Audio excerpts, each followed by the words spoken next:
Hey guys, स्वागत है आपका मेरे इस यूट्यूब चैनल पे। और आज हम बात करेंगे वर्ष 2023 में बनी एक Hollywood movie society of the snow की। 1972 में दुनिया की सबसे लंबी पर्वत श्रृंखला एंडीज में एक बहुत ही भयानक हादसा हुआ जिसे दुनिया आज तक याद करती है। कुछ लोगों के लिए वो एक दिल दहला देने वाला हादसा था तो कुछ लोगों के लिए एक चमत्कार। क्या हुआ था उस पर्वत पर, आइए जानते हैं।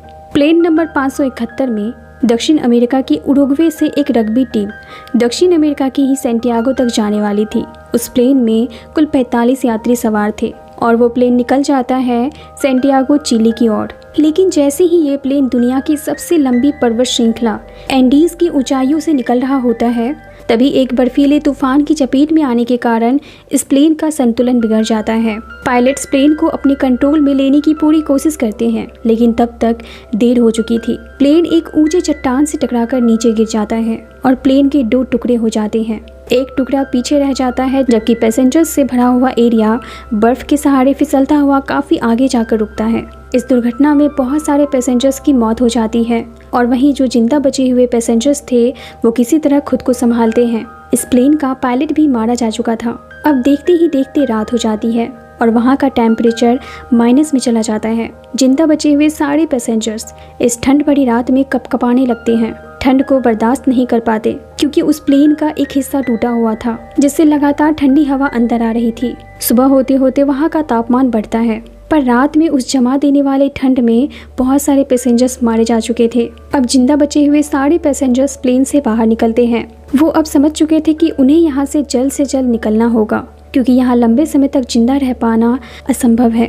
अब ये लोग प्लेन में मौजूद खाने का सामान ढूंढकर एक जगह इकट्ठा करते हैं और उसे थोड़ी थोड़ी मात्रा में खाते हैं क्योंकि इन्हें नहीं पता कि रेस्क्यू टीम कब तक आएगी, लेकिन ये जानते थे कि वो आएंगे। अब फिर से रात होने वाली थी। रात होने से पहले ये लोग प्लेन के खुले हुए भाग को बैग से कवर कर देते हैं ताकि ठंडी हवा अंदर न आ पाए। इनका प्लेन जिस जगह पर क्रैश हुआ था वो एक खाईनुमा जगह होती है जिसके चारों तरफ ऊंची ऊंची चट्टानें खड़ी थी जिसके कारण ये लोग लगभग अदृश्य हो चुके थे। अगली सुबह उस एरिया में एक हेलीकॉप्टर आता है जिसे देखकर ये सभी काफी खुश हो जाते हैं क्योंकि अब इन्हें बचा लिया जाएगा। वो हेलीकॉप्टर इन लोगों को ढूंढने के लिए ही आया था पर इनकी ये खुशी ज्यादा देर तक नहीं ठहरती क्योंकि जितनी गहराई में ये लोग फंसे हुए थे उस जगह को ऊपर से साफ साफ देख पाना लगभग असंभव था, जिस कारण वो हेलीकॉप्टर वहां से वापस जाने लगता है। ये लोग काफी आवाज भी लगाते हैं पर इसका कोई फायदा नहीं होता क्योंकि वो हेलीकॉप्टर वहां से जा चुका होता है। अब इन सभी को समझ आ जाता है कि इन्हें किसी भी तरह सरवाइव करना होगा मदद आने तक। इन सभी को यहाँ फंसे हुए 3 दिन बीत जाते हैं। तीसरे दिन इनका एक साथी जिसका नाम नांदो होता है वो होश में आता है। होश में आते ही वो अपनी बहन को ढूंढता है जो उसके साथ इसी प्लेन में थी और उसकी किस्मत अच्छी होती है कि उसकी बहन जिंदा थी पर उसकी हालत काफी खराब होती है। नांदो के दोस्त उसे बताते हैं कि उसकी मॉम अब इस दुनिया में नहीं रही, वो प्लेन क्रैश में मारी जा चुकी है। ये सुनते ही नांदो पूरी तरह से टूट जाता है। 3 दिन बीत चुके थे। अब इन्हें पीने के लिए पानी चाहिए। इसके लिए ये प्लेन से निकाले गए एक टीन पर बर्फ डालकर उसे धूप में गलाते हैं और बोतल में इकट्ठा करते हैं और वहीं एक बड़ा सा क्रॉस का साइन बनाते हैं ताकि ऊपर से गुजरने वाले किसी भी प्लेन को ये साइन दिख जाए और उनकी मदद हो सके। अगले दिन इन्हें ढूंढने के लिए एक और प्लेन वहां आता है। उस प्लेन को देखकर ये लोग काफी खुश हो जाते हैं ये सोचकर कि इस बार तो मदद इनके लिए आ ही जाएगी क्योंकि इन्होंने एक बड़ा सा क्रॉस का साइन नीचे बना रखा था और दूसरी तरफ ये मिरर के द्वारा लगातार सूरज की रोशनी को प्लेन की ओर रिफ्लेक्ट कर रहे थे ताकि कम से कम इस रोशनी को देखकर पायलट का ध्यान इस ओर आ जाए। पर दुर्भाग्य से ऐसा कुछ भी नहीं होता और वो प्लेन वहां से वापस चला जाता है। ये देखकर सभी पूरी तरह से हताश हो जाते हैं क्योंकि इन्हें पता चल चुका होता है कि ऊपर से कोई भी इन्हें नहीं देख पा रहा है क्योंकि ये लोग काफी गहराई में फंसे हुए हैं।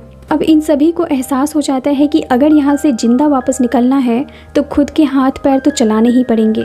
तभी इन सभी का ध्यान प्लेन के टूटे हुए पिछले हिस्से पर जाता है जो पहाड़ी के ऊपर था। अब ये सभी डिसाइड करते हैं कि ये प्लेन के उस टूटे हुए हिस्से तक जाएंगे क्योंकि उस हिस्से में बैटरी है जिसकी मदद से ये लोग प्लेन के अगले हिस्से में लगे रेडियो को ऑन करके अपने लिए मदद बुला सकते हैं। इसलिए कुछ लोग उस बैटरी को लाने के लिए ऊपर की ओर जाते हैं और जैसे ही ये ऊपर पहुंचते हैं ये देखते हैं कि इनका प्लेन क्रैश करके काफी नीचे चला गया है और यही कारण है कि रेस्क्यू टीम ने इन्हें नहीं देखा। ये लोग कुछ और आगे बढ़े ही थे कि तभी अचानक मौसम खराब होने लगता है और इन्हें ना चाहते हुए भी रास्ते से ही वापस आना पड़ता है। अब इन्हें यहाँ फंसे हुए पूरे 6 दिन बीत चुके थे और आज इनका आखिरी खाना भी खत्म हो चुका था। पर जिंदा रहने के लिए खाने का कुछ ना कुछ इंतजाम तो करना ही होगा। पर इस जगह पर ना तो कोई पेड़ होता है और ना ही कोई जानवर जिसे खाकर ये अपनी भूख मिटा सके। ये लोग भूख मिटाने के लिए पत्थरों पर लगे हुए मॉस को भी खाने की कोशिश करते हैं, लेकिन उसका टेस्ट इतना खराब होता है कि ये लोग उसे निगल भी नहीं पाते। अब एक दिन नांदो अपने दोस्तों से कहता है कि मुझे खुद को बचाने के लिए अगर अपने दोस्तों की डेड बॉडीज को भी खाना पड़ा तो मैं उसे खा लूंगा। और यहाँ नांदो की बात सुनकर कुछ लोग उसके पक्ष में आ जाते हैं, लेकिन वहीं कुछ लोग इसके विरोध में होते हैं। वो कहते हैं ये मानवता नहीं है, हम ऐसा नहीं कर सकते। पर इन लोगों की भूख इन्हें हर पल मौत के करीब ले जा रही थी। ये भूख मिटाने के लिए अपने जूते और सिगरेट को भी खाने की कोशिश करते हैं, लेकिन ये कोई खाने की चीज नहीं थी जिससे भूख मिटाई जा सके।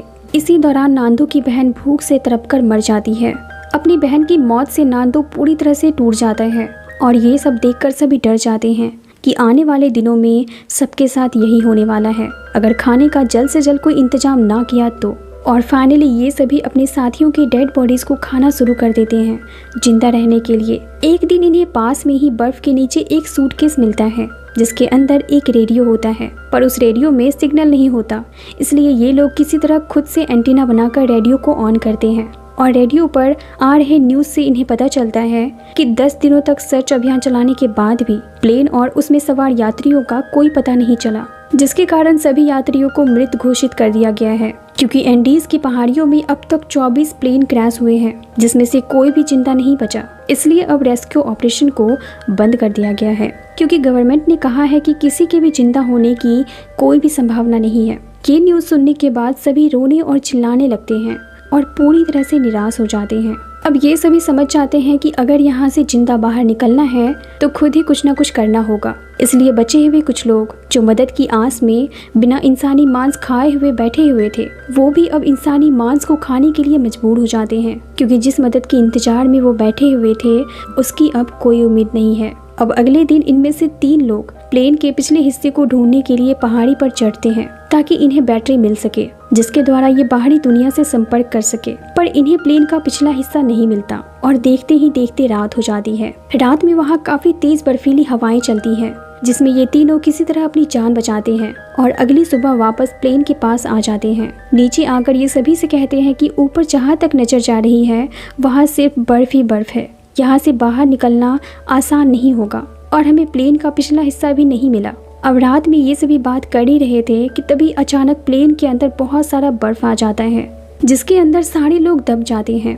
पर किसी तरह एक दूसरे की मदद से ये सभी उस बर्फ से बाहर निकलते हैं, लेकिन बर्फ में दबने के कारण एक महिला की मौत हो जाती है। तभी इन सभी को प्लेन के बाहर से कुछ अजीब सी आवाजें आती हैं। अब ये लोग बाहर की ओर देखते हैं कि आखिर बाहर हुआ क्या है और तभी एक बहुत ही भयानक बर्फीला तूफान इनकी ओर आता है और देखते ही देखते वो तूफान उस प्लेन से टकरा जाता है। फिर कुछ समय बाद हम देखते हैं कि सारे लोग उस प्लेन के अंदर फंसे हुए हैं, क्योंकि प्लेन के ऊपर बर्फ की एक बहुत ही मोटी परत तूफान के कारण जम चुकी थी और वहीं इस तूफान की चपेट में आने से 8 लोग मारे जाते हैं। बर्फ में दबे हुए इन सभी को 2 दिन बीत जाते हैं। नूमा इस सिचुएशन में काफी फ्रस्ट्रेट हो जाता है और वो प्लेन के कांच पर जोर जोर से पैर मारने लगता है। कांच तो टूट जाता है पर नूमा का पैर बुरी तरह से जख्मी हो जाता है, पर वो फिर भी नहीं रुकता और लगातार कोशिश करता है और आखिरकार वो बर्फ की सतह तक पहुंच जाता है। इसके बाद वो सभी लोग जो उस प्लेन में जिंदा बचे हुए थे सभी प्लेन से बाहर आ जाते हैं। बाहर निकलने के बाद ये सभी मिलकर उस प्लेन के ऊपर से बर्फ की मोटी परत हटाते हैं। इन लोगों को यहाँ फंसे हुए पूरे 34 दिन बीत चुके थे। उसी रात इनके एक दोस्त की हालत काफी खराब हो जाती है। सभी मिलकर उसे बचाने की पूरी कोशिश करते हैं, लेकिन उनकी हर कोशिश नाकाम साबित होती है और आखिरकार उसकी मौत हो जाती है। उसके पॉकेट से इन्हें एक लेटर मिलता है जो उसने अपने परिवार वालों के नाम लिखा था। ये लोग उस लेटर को अपने पास रख लेते हैं निशानी के तौर पर। अब बाकी बचे लोगों को पता चल चुका था कि अगर वो यहाँ हाथ पर हाथ धरे बैठे रहेंगे तो एक एक करके इसी तरह मारे जाएंगे। इसलिए 36वें दिन इनमें से 4 लोग प्लेन के पिछले हिस्से को ढूंढने के लिए वहाँ से निकल पड़ते हैं। लेकिन ये लोग कुछ दूर आगे बढ़े ही थे कि नूमा अचानक गिर पड़ता है और चेक करने पर उसे पता चलता है कि उसके पैर में लगा घाव जो प्लेन की कांच तोड़ने के दौरान उसे लगी थी वो अब काफी बढ़ चुका है, जिसके कारण उसे चला नहीं जा रहा था। इसलिए अब वो आगे नहीं जा सकता था। पर इससे पहले कि चारों वहाँ से वापस लौटते, नुमा कहता है, मैं अकेले ही नीचे चला जाऊंगा, तुम लोग आगे बढ़ो। ये कहकर नुमा वहाँ से वापस आ जाता है और वहीं वो तीनों लोग चलते चलते प्लेन के पिछले हिस्से तक आखिरकार पहुँच जाते हैं। वहाँ उन्हें खाने का कुछ सामान मिलता है, गर्म कपड़े और वो बैटरी भी मिल जाती है जिसके लिए ये लोग वहाँ गए थे। अब ये तीनों वहाँ से वापस आ जाते हैं और कुछ लोगों को लेकर अपने साथ फिर से उस प्लेन के पिछले हिस्से तक जाते हैं रेडियो की बैटरी को कनेक्ट करने के लिए। और ये पूरी कोशिश करते हैं रेडियो को बैटरी से कनेक्ट करने की, पर ऐसा कुछ भी नहीं होता क्योंकि रेडियो खराब हो चुका था। और इसके बाद इन सभी की हिम्मत पूरी तरह से टूट जाती है क्योंकि अब इनके पास कोई भी रास्ता नहीं बचा था जिसके द्वारा ये गवर्नमेंट को बता सके कि ये अभी भी जिंदा है। प्लेन के पिछले हिस्से में इन्हें कुछ वाटरप्रूफ कपड़े मिलते हैं जिन्हें ये अपने साथ ले आते हैं और वहीं इनके पास जो रेडियो था उस पर ये न्यूज़ सुनते हैं कि इन्हें ढूंढने के लिए एक आखिरी बार रेस्क्यू ऑपरेशन चलाया जाएगा और कोई सुराग ना मिलने पर फिर इस ऑपरेशन को हमेशा के लिए बंद कर दिया जाएगा। और वहीं दूसरी ओर नुमा की हालत काफ़ी ख़राब हो जाती है। वो खाना भी छोड़ देता है और अपने दोस्तों से कहता है कि मुझे पता है मैं मरने वाला हूँ, इसलिए मैं तुम सबको अपनी बॉडी इस्तेमाल करने की इजाज़त देता हूँ। वो कहता है मुझे पता है तुम लोग हिम्मत नहीं हारोगे और अपनी आखिरी सांस तक कोशिश करोगे और मेरे लिए इससे बड़ी बात नहीं होगी कि मैं अपनी एक ज़िंदगी अपने दोस्तों के नाम करूं। और ये कहकर वो अपनी आखिरी सांस लेता है। नुमा की इस बात को सुनने के बाद सभी के अंदर काफ़ी हिम्मत आ जाती है। फिर इनमें से 3 लोग मदद की तलाश में खुद ही वहाँ से निकलते हैं।